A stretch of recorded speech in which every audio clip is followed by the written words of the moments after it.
Olá, sobreviventes em livros, desejo que esteja tudo bem com todos. Antes da série, havia os livros. Antes da fama, havia apenas um simples escritor com sua imaginação, uma boa história, um papel e um computador. Poderia ser uma caneta também. Muitas editoras haviam se recusado a publicar o seu texto. Durante o lançamento do livro, não havia fãs suficientes para encher uma pequena sala. Nada de longas filas para autógrafos. Mas agora a realidade é outra. Hoje, a saga que deu origem à série da HBO, Game of Thrones, Guerra dos Tronos, oficialmente chamada de As Crônicas de Gelo e Fogo, inspiradas na história da Inglaterra. Mas antes de juntos começarmos a Guerra dos Tronos, vocês já sabem, vocês vão se inscrever no canal, curtir o trabalho da gente, comentar, compartilhar o vídeo com seus filhos, parentes, amigos, familiares e acessar os nossos conteúdos no Instagram, @sobrevivência em livros. Sobreviventes, antes de iniciarmos as aventuras por Westeros, é importante conhecer o escritor. E no caso da nossa saga, mais importante ainda é conhecer os fatos históricos que inspiraram Martin em seu projeto. Esses fatos históricos estão nos bastidores de Game of Thrones.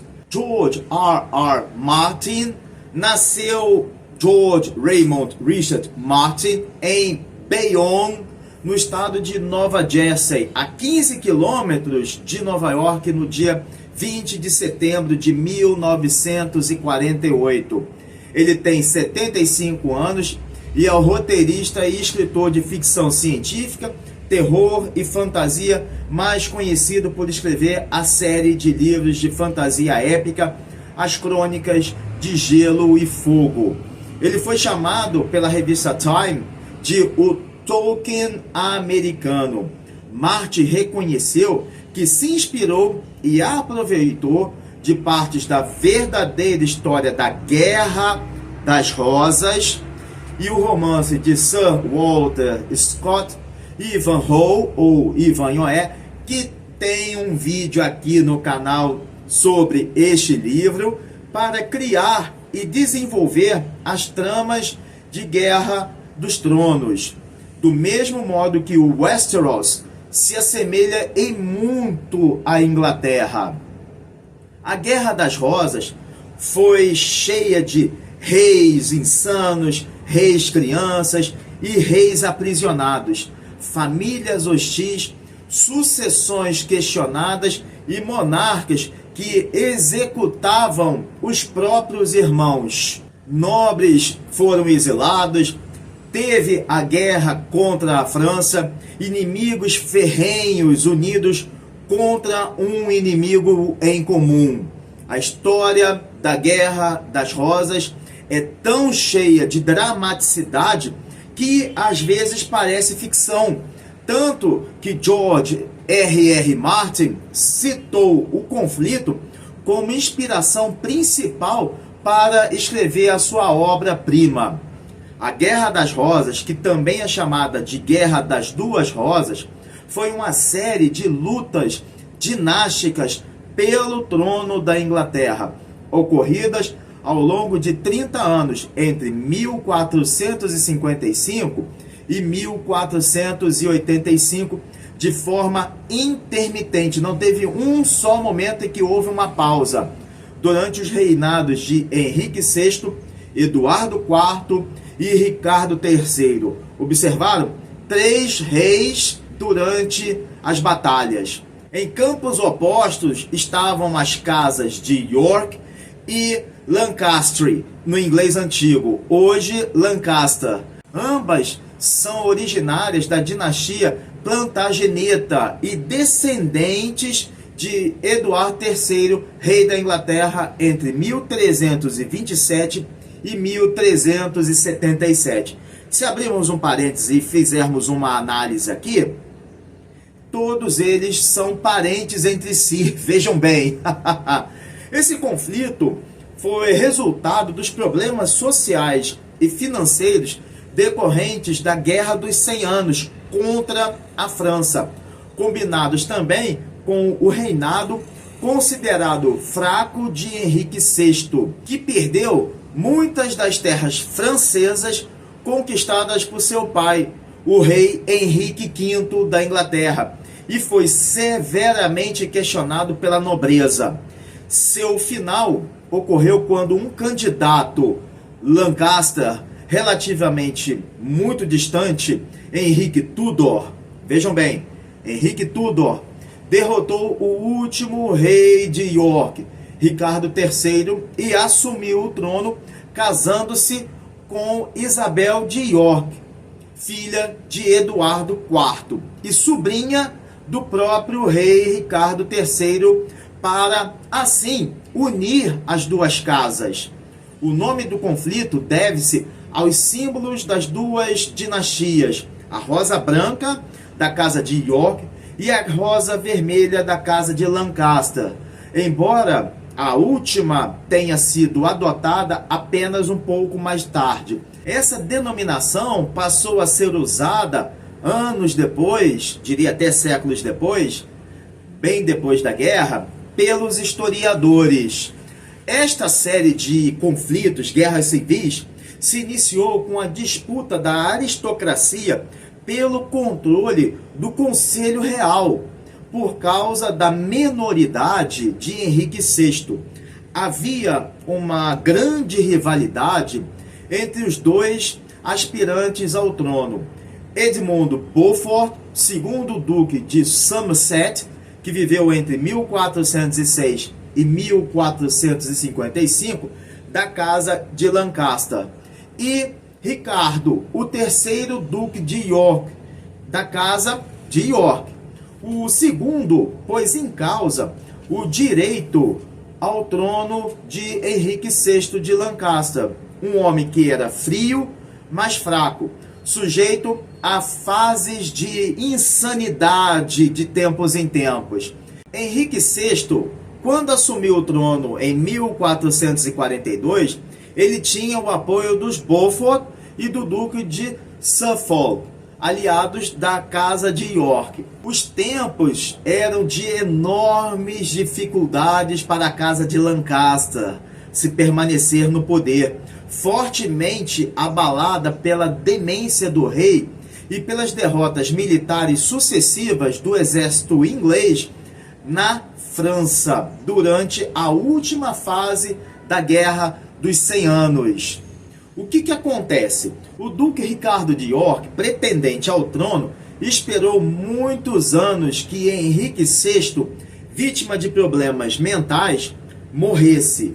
Ao nascer um príncipe herdeiro, porém, ele resolveu agir e, na década de 1450, chefiou uma liga de barões, na qual Ricardo Neville, barão de Warwick, era o mais influente. Por sua vez, os senhores de York exigiram a demissão de um membro do Conselho Real da Casa de Lancaster. O rei negou-se completamente a atender esse pedido e assumiu o comando de 2.000 representantes de Lancaster e marchou para o vilarejo de St. Albans, em Hertfordshire. Ricardo liderou 3.000 homens na direção de Londres. Suas tropas foram interceptadas em St. Albans pelos soldados do rei, na primeira batalha de St. Albans, em 1455, Ricardo derrotou os soldados do rei, e o qual foi capturado, e o rei foi capturado. O confronto, que deixou um rastro de 300 mortos pelo caminho, foi o estopim para a Guerra das Rosas, ou a Guerra das Duas Rosas. 4 anos depois, o duque Ricardo de York foi derrotado em Ludford Bridge e fugiu para a Irlanda. A vantagem da casa dos Lancasters foi muito curta, foi muito breve, porque em 1460, após ter derrotado os exércitos dos Lancaster em Northampton, Ricardo de York reclamou o trono para si mesmo. Neste mesmo ano, Warwick veio da França, onde se refugiara, venceu as forças do rei e o aprisionou. Designado pelo parlamento como sucessor de Henrique VI, Ricardo de York foi, porém, assassinado na Batalha de Wakefield, quando perseguia os últimos contingentes das forças reais. Seu filho e herdeiro, Eduardo de York, com o auxílio de Warwick, vingou a morte do próprio pai. Entrou em Londres em 1461 e foi aclamado rei com o nome de Eduardo IV. Os iorquistas e os lancasterianos voltaram a se enfrentar em meio a uma nevasca numa colina chamada Taunton. Os arqueiros de Eduardo se posicionaram melhor e lançaram suas flechas a uma distância bem maior que a do inimigo. O exército de Lancaster foi totalmente destruído pelo Duque de York na Batalha de Taunton. Derrotado, Henrique VI fugiu para a Escócia, mas os seus apoiadores venceram a segunda batalha de St. Albans em fevereiro de 1461. Porém, o filho de Ricardo, Eduardo, foi coroado mês depois na abadia de Westminster como Eduardo IV, o primeiro rei da Inglaterra originário de York. Pouco depois, Eduardo infligiu uma derrota decisiva a Henrique e Margaret, ou Margarida, que abandonaram a ilha, saíram da Inglaterra o mais rápido possível. Mas a guerra estava muito longe de terminar. Por quê? Lordes partidários dos Lancaster e o próprio rei deposto, Henrique, mesmo no exílio, mantinham vivas a resistência contra os York. Eduardo IV apagou todos os focos de revolta e reinou com uma mão pesada, uma mão de ferro. O poderoso Warwick influenciou os primeiros anos do reinado de Eduardo IV, mas os dois nobres divergiram após o casamento do rei, e a ruptura ocorreu em 1467. Eduardo também deu as costas para outros aliados, como o seu próprio irmão mais novo, George, Duque de Clarence. E essas atitudes do rei Eduardo IV descontentaram os dois nobres, que foram decisivos em 1469, quando mudaram de lado. Vejam bem, mudaram de lado. Nesse mesmo ano, Warwick, à frente da força militar, conseguiu derrotar o exército do rei em Edgecote e, adivinhem, o aprisionou.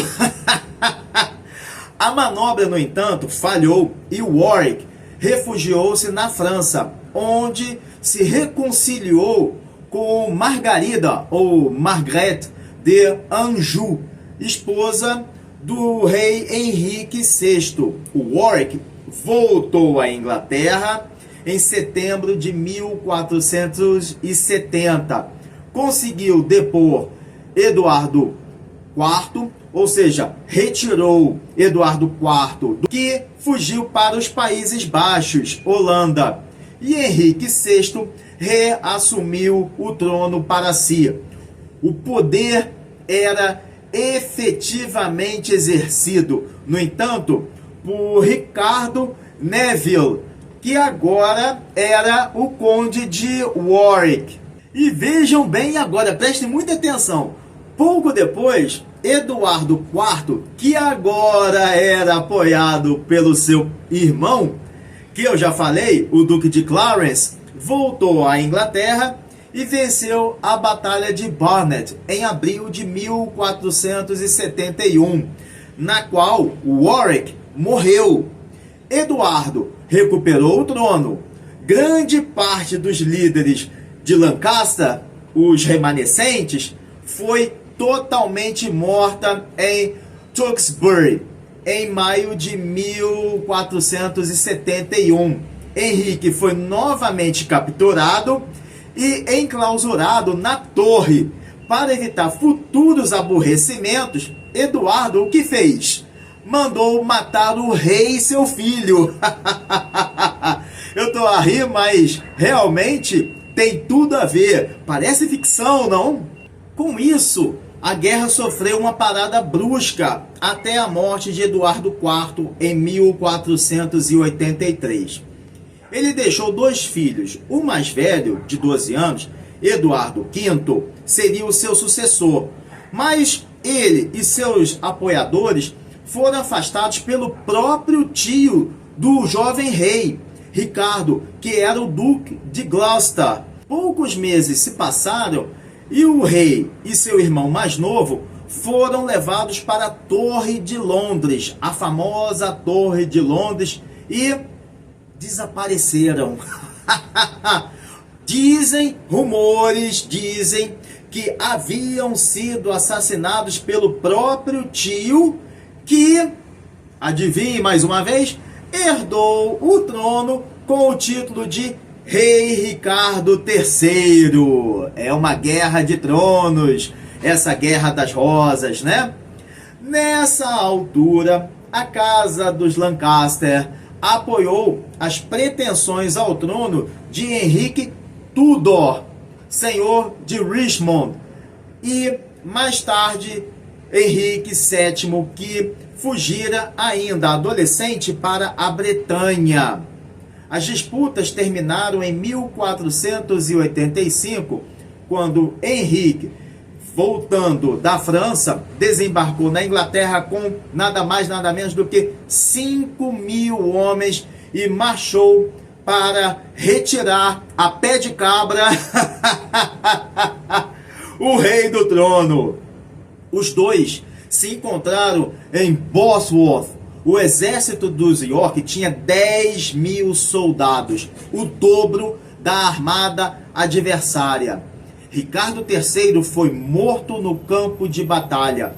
Apesar desse desequilíbrio, dessa disparidade, Henrique Tudor venceu a célebre Batalha de Bosworth Field e foi coroado como Henrique VII.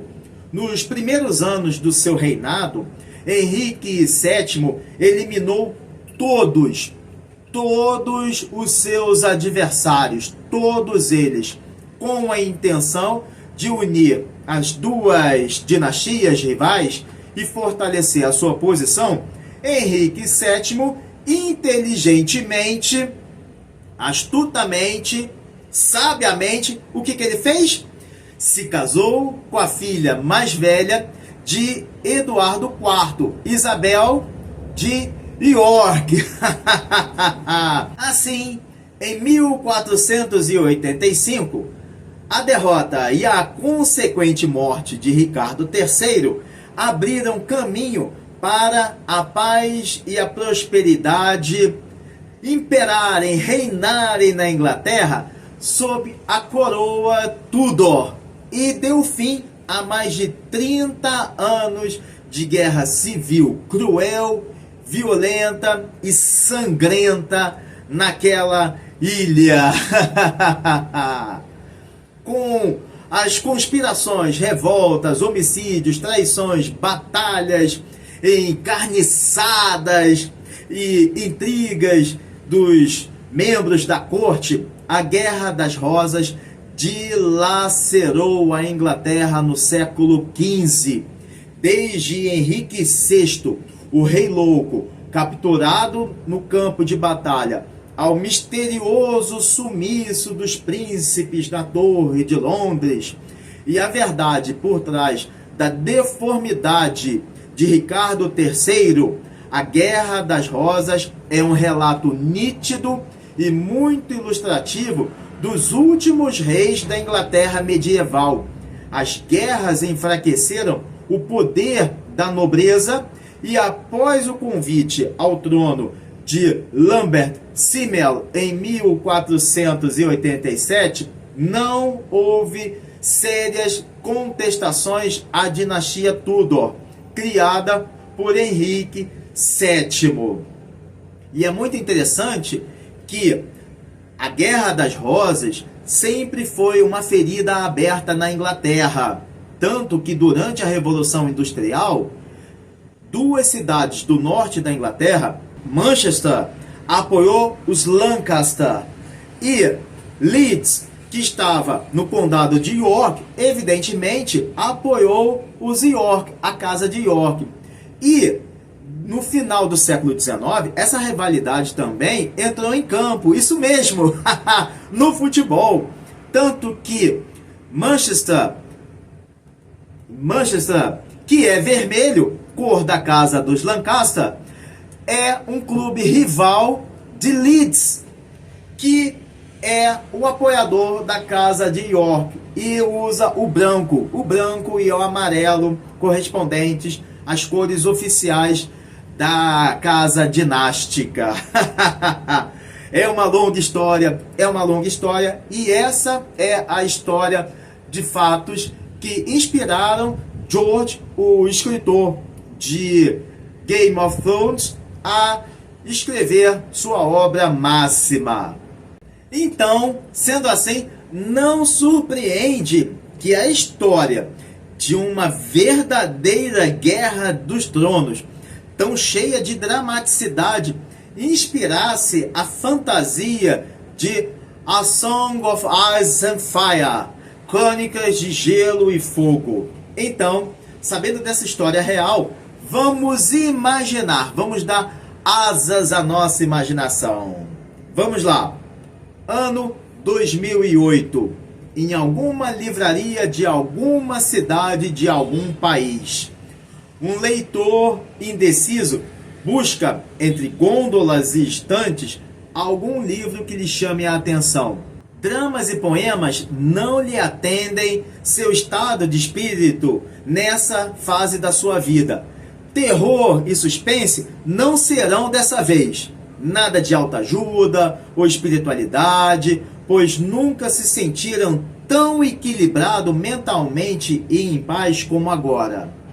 De repente, em um instante muito longe, na livraria, a capa de um livro lhe chamou a atenção. Desenhos diferentes, multicoloridos. Ele se aproxima e pega o livro, abre e vê as fontes, as ilustrações e os mapas artisticamente desenhados. Ao virar o livro, o leitor lê a contracapa, lê a sinopse e descobre o tema. Aventura! Imediatamente, sua imaginação constrói figuras, o conduz a lugares espetaculares, o envolve em situações incríveis. Assim, o leitor decide comprar o livro A Guerra dos Tronos, da saga série A Song of Ice and Fire, Crônicas de Gelo e Fogo. Toda essa experiência desfrutada pelo leitor foi mais do que suficiente para convencê-lo a sair da loja com o livro e para que o lesse num abrir e fechar de olhos. Sabem aqueles livros que prendem a pessoa quando elas começam a ler? Pois então, A Guerra dos Tronos é um desses livros, por mais páginas que o volume tenha.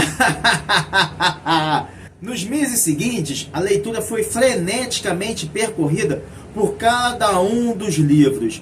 Em 2011, o lançamento de A Dance with Dragons, A Dança dos Dragões, o 5º tomo coincidiu com o também lançamento da série da HBO, que apresentou diversos atores e atrizes de alto quilate, um verdadeiro elenco de luxo. E aliás, toda a série é altamente luxuosa, tanto que não só provou ser um sucesso para quem já tinha lido os livros, como também para conquistar novos fãs. Aqui fica uma recomendação muito importante: deem sempre preferência para primeiro ler os livros e só depois assistir às adaptações para filmes ou séries, pois sempre são as adaptações interpretações dos roteiristas e diretores. Dessa forma, nós, leitores, poderemos perceber os diferentes pontos de vista quando as pessoas produzem algo que seja inspirado em livros. Quando terminou a leitura de seus livros, o leitor fez como todas as pessoas, dedicou-se a ver a série. Após 50 episódios, para quem leu os livros, percebeu as interpretações dos produtores à história, já que a série é uma adaptação dos livros Guerra dos Tronos. Mas afinal, o que há na série que coloca a própria produção nas conversas do mundo inteiro? O início da saga é excepcional, é excelente.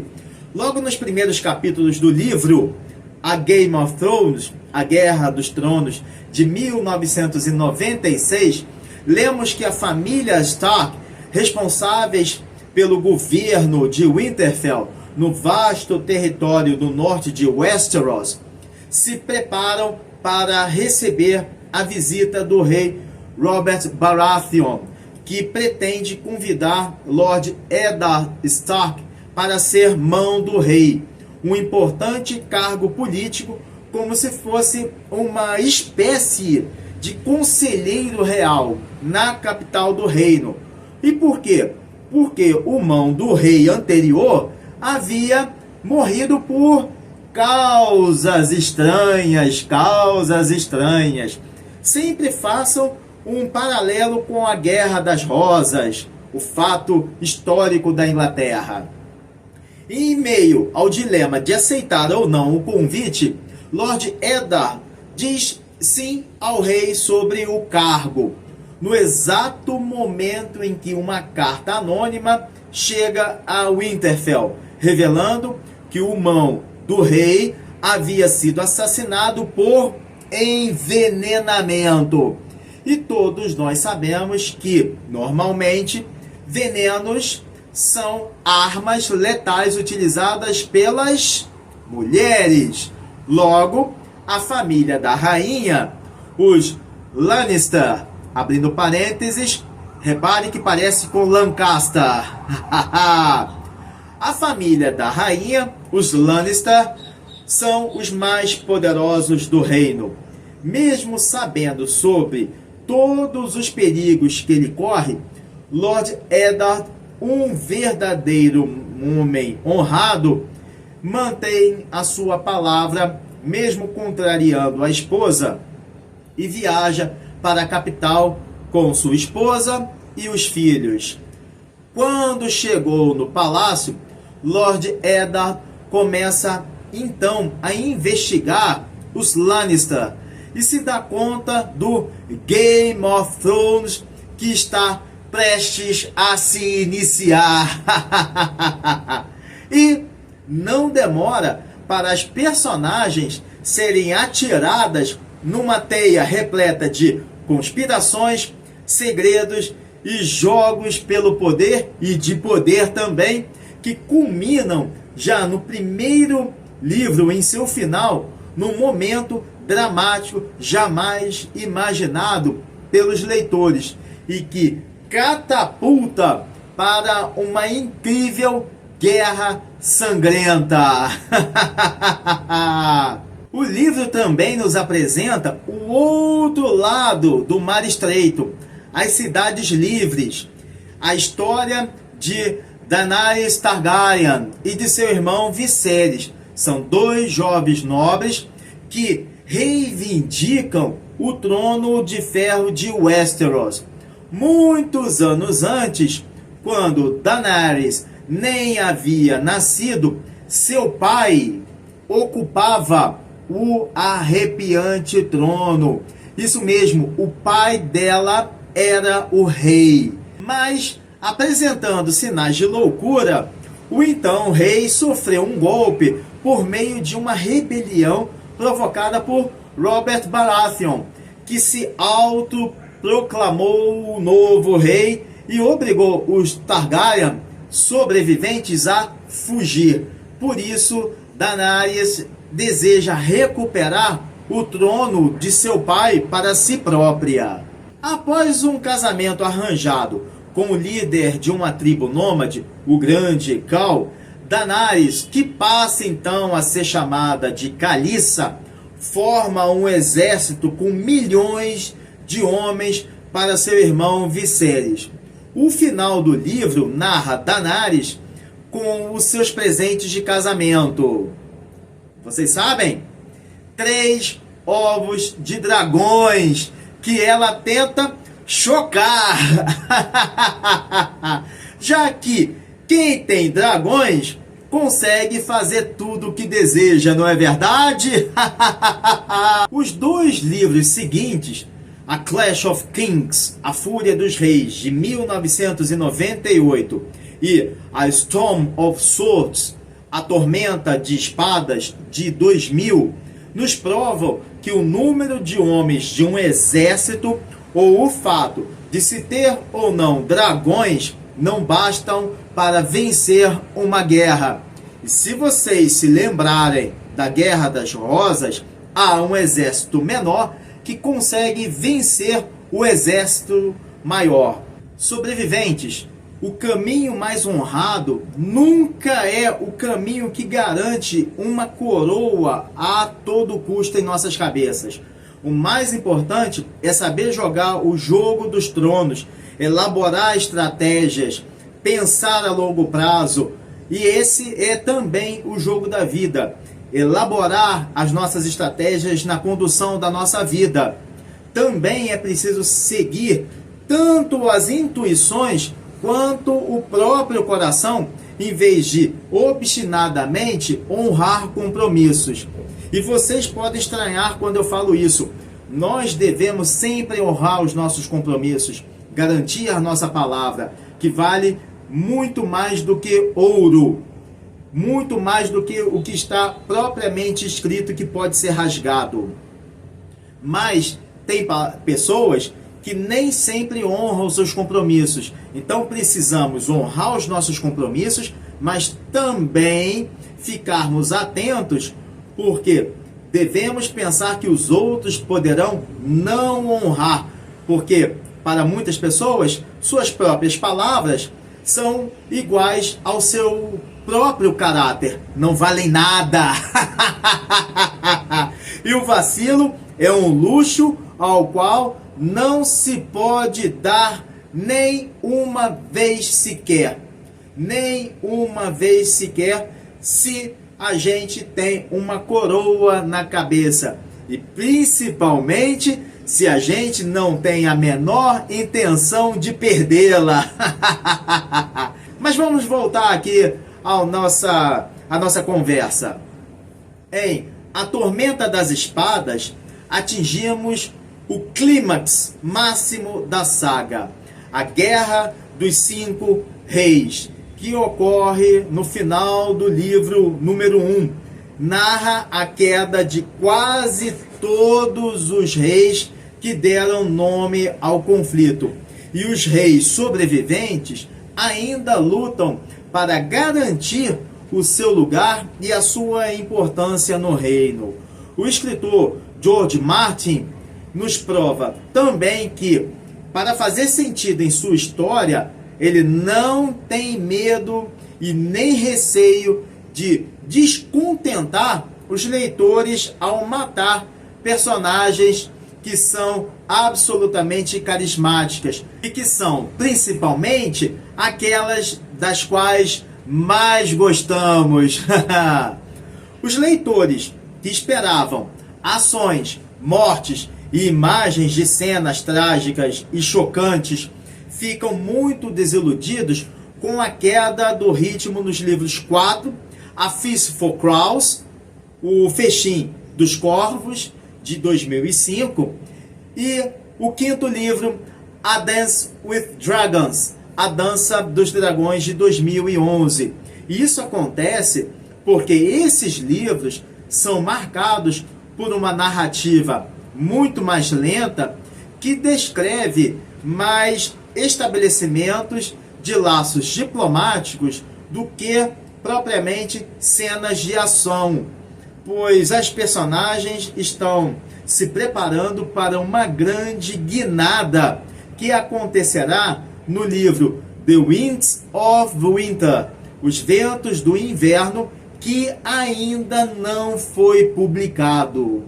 O livro tipo spin-off ou prequela, Fire and Blood, Fogo e Sangue, de 2018, que mesmo dividido em 2 volumes por causa da sua extensão, é espetacular, pois narra o nascimento dos dragões de Daenerys, além de ser revelada toda a história detalhada dos reis da sua casa real, Targaryen, que conquistaram o Westeros usando os seus dragões e construíram assim a dinastia mais problemática e escandalosa da saga.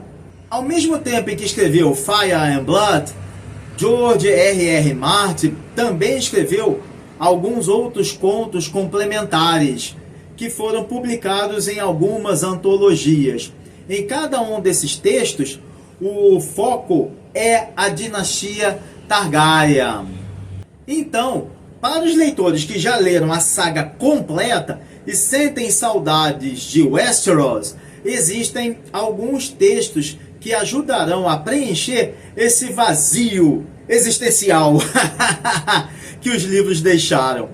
Dentre os vários contos, 2 merecem destaque: The Princess and the Queen, A Princesa e a Rainha, de 2013.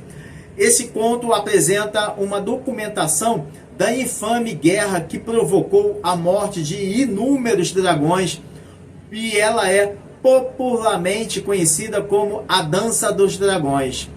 E o outro conto narra sobre a personagem Daemon Targaryen, um príncipe com um comportamento totalmente questionável, totalmente errado, e que causou várias polêmicas na corte. Esse conto se chama The Rogue Prince, ou O Príncipe de Westeros, de 2014. Mas vamos voltar a Fire and Blood, Fogo e Sangue. O primeiro volume sequencia a história dos Targaryen, desde que Aegon, o Conquistador, chegou nos 7 reinos e os conquistou junto com suas irmãs Visenya e Rhaenys. No capítulo Herdeiros do Dragão, os focos são Jaehaerys Targaryen e a crise de sucessão que ocorreu após a morte dos seus filhos. Interessante que o conto The Rogue Prince, o príncipe de Westeros, usa parte desse capítulo. O capítulo seguinte, A Morte dos Dragões, narra a Dança dos Dragões. Assim como o anterior, parte também foi publicada no conto The Princess and the Queen, A Princesa e a Rainha. Porém, o texto, obviamente, é muito mais completo no livro. O interessante é que é desse capítulo que a HBO produziu o spin-off de Game of Thrones, A Dança dos Dragões, que narra todas as intrigas familiares e políticas, batalhas, mortes e relações que resultaram desse período. O escritor George Martin também escreveu o conto The Sons of the Dragons, de 2017, Os Filhos dos Dragões, publicado também na antologia The Book of Swords, o livro das espadas, que relata os reinados dos reis Aenys I e Maegor I, os descendentes de Aegon. O segundo volume de Fire and Blood, Fogo e Sangue, se concentra totalmente na história do reinado de Aegon III, seguindo até a rebelião de Robert Baratheon, que deu fim à dinastia Targaryen e o pôs no trono. Ele se autoproclamou rei e se sentou no trono de ferro, iniciando a própria dinastia Baratheon. Sobreviventes, é como eu sempre digo, é mais interessante ler os livros e depois, se for o caso, assistir às adaptações de filmes e séries, porque muito do conteúdo se modifica quando é passado para as telas. E por que isso ocorre? Vou voltar a falar o mesmo. A resposta é simples, porque toda adaptação é regida por algumas situações que vão desde a interpretação dos livros, ou seja, o ponto de vista da leitura feita pelo roteirista, até o lado comercial do filme ou da série, atores e atrizes escalados para determinados papéis, tempo de duração, marketing e demais necessidades contratuais. Com isso em mente, é possível compreender que do livro para a série, o caminhar de muitas personagens precisou ser alterado.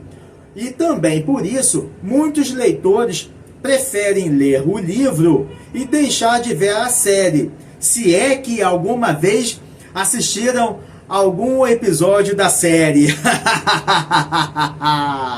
Um fator específico da saga escrita é que o escritor demora muito tempo para finalizar um único livro. Por exemplo, o ainda não publicado Winds of Winter, Os Ventos do Inverno, é o livro que leva mais tempo para o escritor terminar. Já se passaram 6 anos e meio e ainda não finalizou. E tem o seguinte, A Dream of Spring, que não tem um título próprio, mas poderíamos traduzir como Sonho de Primavera, não tem nem previsão. Então, isso é que desanima os fãs leitores em assistir qualquer capítulo da série televisiva. É exatamente essa distância temporal entre o lançamento de um livro e o de um episódio, muitas vezes mais à frente do que os próprios livros, mesmo com a consulta ao escritor. Só para se ter uma ideia, na época em que a 7ª temporada da série estava sendo transmitida, já com as partes da história que ainda iriam acontecer nos livros, Martin revelou que o 6º volume da saga A Canção de Gelo e Fogo ainda estava há meses de ser terminado. E por sua vez, a HBO também atrapalhou demais os leitores, porque mesmo quem não tinha visto a série, acabaria por saber a história, sem dúvida, porque ainda não tinha sido revelada nos próprios livros. E como isso aconteceu? Fácil, os famosos spoilers, que apareciam em redes sociais, em sites de entretenimento, ou até mesmo nos telejornais, quando falavam de algum ator ou de alguma atriz que estava também, além do projeto de Game of Thrones, estava participando de um projeto paralelo. Então, os leitores perceberam que tinham um dilema, estavam na frente de um dilema: ou ver a série ou esperar que alguém lhe desse um spoiler, ou seja, estragasse a história. Lamento que o autor e os produtores da série não tenham pensado estrategicamente sobre essa questão. Sobreviventes, eu sou totalmente fã de Game of Thrones, a Guerra dos Tronos. Tenho muitas personagens favoritas. Tenho aquelas que, dentre essas muitas favoritas, aquelas que nutro um carinho especial. Gosto do desenrolar da história, dos cenários e das ações inesperadas provocadas pelas próprias personagens. Grandes situações, grandes emoções. E como eu sempre gosto de falar de música, os livros também serviram de inspiração para duas canções da banda alemã de power metal, de heavy metal, Blind Guardian, para o álbum At the Edge of the Time. Quais as músicas? Não vou dar spoiler! Vocês vão ouvir o álbum e descobrir. E vocês, já leram os livros da saga? Já assistiram a série? Uma pergunta: se você pudesse estar no Trono de Ferro, o que você faria no livro? Ou o que você faria na série? Ou até mesmo, se você tivesse esse poder, o que você faria na vida? Se fosse eu no Trono de Ferro, eu não vou dar spoiler do que eu faria. Bem, isso é tudo, pessoal. Desejo saúde, paz, harmonia, leveza e uma semana de presença divina a todos. Um forte abraço, valeu e tanararam, tanararam, tanararam, tanararam, tanararam, tanararam, tanararam, tanararam, tanararam, tanararam. Valeu, gente!